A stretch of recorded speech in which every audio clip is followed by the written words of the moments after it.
Hello. Today I would like to show you a little bit of embroidery. I've got a very simple technique with your basic sewing stitch, which is the running stitch. And with this, you could embroider a little symbol, a little initial, a little heart on pretty much anything you'd like. So today I have a pillowcase because I don't have a lot of supplies on hand right now, which is fine. And I have a needle and thread. If you have a needle with a big eye, the part that the yarn or the thread goes through, the bigger probably for this project, the better. But you want to have at least one thread go through. Now I have embroidery floss here, which actually has 6 threads running through it. I'm going to do a dark blue for this. Every time I do hand stitching, I always like to take about a yard, which if you measure it, I measure it from point of one finger to my shoulder, my opposite shoulder, and that's about a yard. For this project, I'm going to go ahead and keep all 6 strands on here.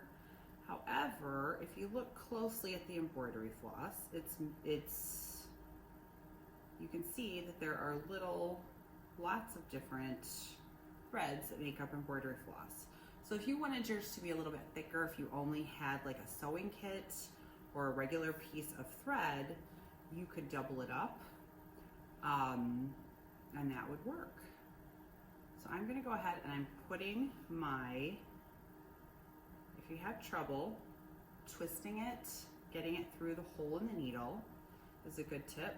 You can even just get it a little bit wet, and that sometimes helps pull through. So for this, I'm going to have a tail that's going to be hanging, and that's fine. And I need to tie a knot. Now to tie a knot for sewing, I'm going to make a circle and flip the tail under and pull.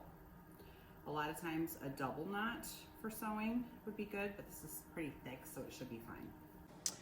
So this is a pillowcase that I just took the corner, and you can see slightly that I used a pencil to draw my design. And I used a pencil because when I go to wash this, the pencil will come out, but my embroidery will stay. So I'm coming up through the bottom. I do not want to go through more layers than I need to, but I'm going to come up through the bottom. Make sure you're not grabbing onto anything you don't want to. Give it a little tug, and I'm doing a running stitch, which means I am literally going to be going down under the fabric, up over the fabric, down, up. So I could do that in one stitch, down and up, and then pull.